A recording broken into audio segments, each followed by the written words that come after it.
Oi, gente, Roberto Relo Bíscaro aqui. O Caravaggio foi um dos pintores mais importantes do barroco italiano, provavelmente o mais importante, tá? Eu sou professor de literatura. Quando a gente está explicando para os alunos sobre o barroco, mesmo que não seja só na parte do contexto e das outras artes, a gente diz para eles assim: uma das características principais da literatura barroca e do movimento barroco é o contraste entre claro e escuro. Isso está o tempo todo presente nos 8 episódios da lindissimamente filmada minissérie Ripley, que a Netflix adicionou ao seu catálogo agora em abril de 2024. A fotografia é em branco e preto e ela é, assim, absolutamente uma obra de arte. É uma série bastante lenta, muito, porque você vê bastante tempo, assim, sem falas, o Tom Ripley indo, voltando, datilografando, subindo escada, olhando a água. Acho que se você tirar esses momentos em que ele vai e volta, deve dar 1 hora ou mais de série, tá? E não me irritou ou não me entediou. Eu vivo reclamando aqui, né, de coisas lentas. Na verdade, eu reclamo de coisas morosas. Eu não achei essa série morosa. Ela é lenta, mas então eu tenho uma teoria e tenho fatos. A teoria de por que eu não me irritei ou não me entediou é porque, sendo em branco e preto, isso me ativou na memória coisas que eu via quando era criança. Eu estou acostumado, né? Eu cresci vendo coisas em branco e preto e coisas lentas. Então eu acho que essa ligação aí funcionou para eu não ficar muito entediado ou nem um pouco entediado. E aí os fatos, né, gente? Muita coisa acontece, é muito simbólico e vou dar alguns exemplos, mas e também porque assim as tomadas é tudo muito bem pensado no enquadramento, nos Dutch angles, enfim, é um trabalho precioso, né? E o Caravaggio, prestem atenção em mais de uma, porque assim, a biografia do pintor Caravaggio é importante, vai ter até um flashback para a época do Caravaggio nisso aí, porque o Caravaggio mata pessoas, tipo o Tom Ripley. E sabe qual que é o sobrenome de uma das pessoas que o Caravaggio matou? Chama-se Ranuccio Tomassoni, Thomas Tom. Então, assim, isso tô dando até contexto, ou ovinhos de Páscoa, como se diz hoje em dia, fora da minissérie, tá? Porque na minissérie, por exemplo, lá no último capítulo, vai aparecer uma personagem rapidinho, assim, interpretada pelo John Malkovich. John Malkovich já tá idoso, né? Pois bem, o John Malkovich interpretou o Tom Ripley lá em 2002, tipo assim, ó o Tom Ripley idoso aí, tá? Então é assim, o roteiro é do cara que fez a Lista de Schindler, o Irlandês, então assim, é oscarizado. É claro que muita gente não vai gostar, porque é lento, mas eu acho que tem, e claro, tem algumas coisas que são assim, eu fiquei meio, mas como que isso pode ter acontecido desta forma? Mas eu acho que os positivos, para mim, foram tão avassaladores que 1 ou 2 negativos que eu tenho passaram batido, assim. Eu fiquei, assim, hipnotizado, né, com tudo que eu vi, aquela fotografia maravilhosa. Só que antes de continuar, gostaria de convidá-los a se inscreverem no canal Robertando, curtir os vídeos, compartilhá-los, agradeço bastante. Bom, então o Tom Ripley é lá do personagem do romance lá da Patricia Highsmith, escrito em 1955, né? O talentoso Mr. Ripley, que já teve mais de uma adaptação para o cinema.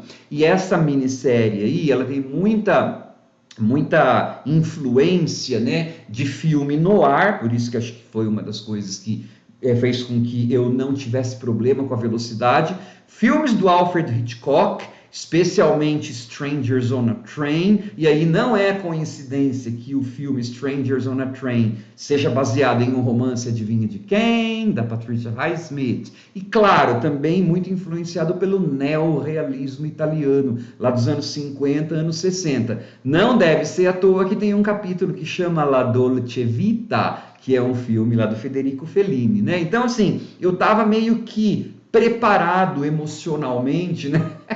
para assim, mesmo sendo lento, gostar de tudo aquilo. E tem mais uma coisa, gente, aquela minissérie é perversamente divertida. Uma outra ligação que tem com o Hitchcock, porque o Hitchcock tem muitos momentos de humor, assim, tá? Ela é pervertinha, a hora que eu dava muita risada. Mas vamos lá. O Tom Ripley é aquele cara que...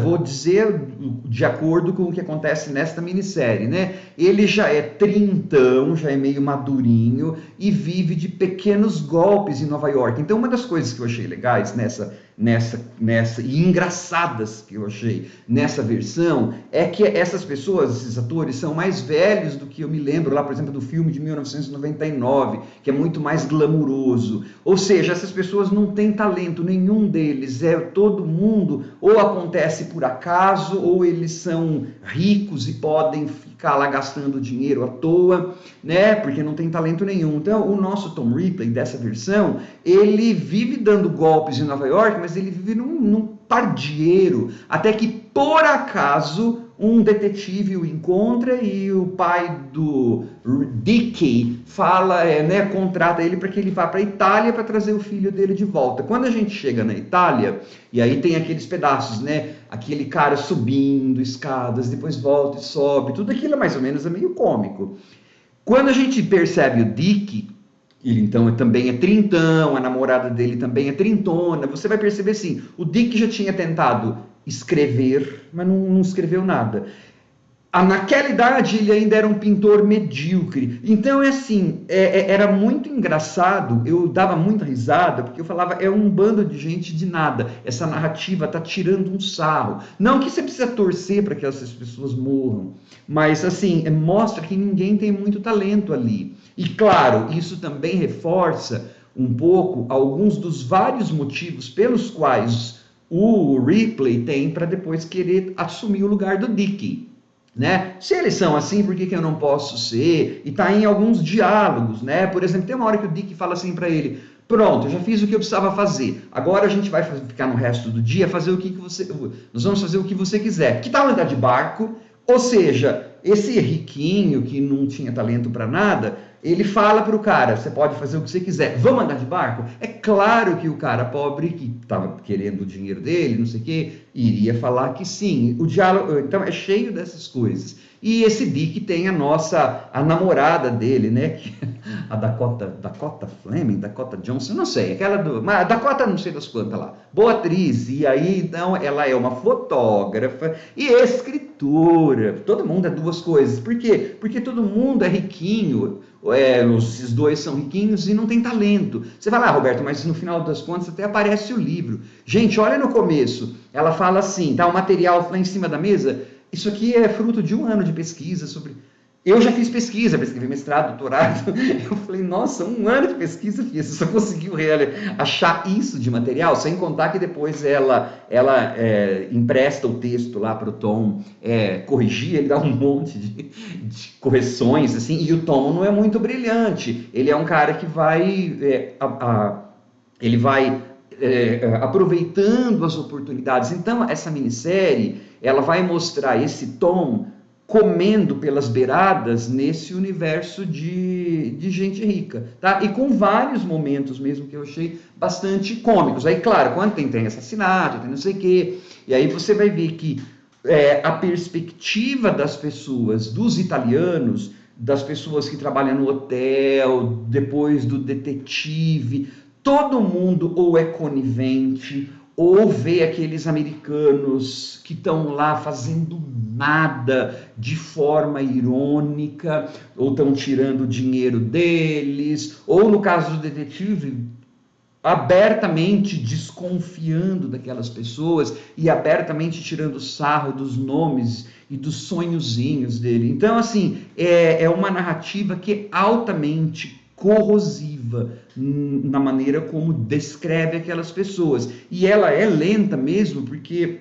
a personagem do Tom, ele é bastante reservado e ele é bastante meticuloso, tá? E assim, nossa, tinha hora que eu dava muita risada, né? Porque eles falavam ou faziam alguma coisa e era muito engraçado. Tem defeitos? Eu achei que sim. Por exemplo, é uma série em que várias das personagens são bastante dúbias. Só que, por exemplo, tem o amigo lá, o Freddy, ele é abertamente hostil e a representação dele a gente logo fala, ele é abertamente, sei lá, né? A gente fala que ele é andrógeno, meio gay, e o ator também não tá, eu não achei muito legal, destoa, tem uma hora que tem um assassinato, tem uma hora que acontece um negócio lá com o Tom, vem o peso do navio, pô, na cabeça dele, fala, nossa, mas ele voltou assim, lindo, impávido, colosso para lá. Então, eu não acho que seja imune essa série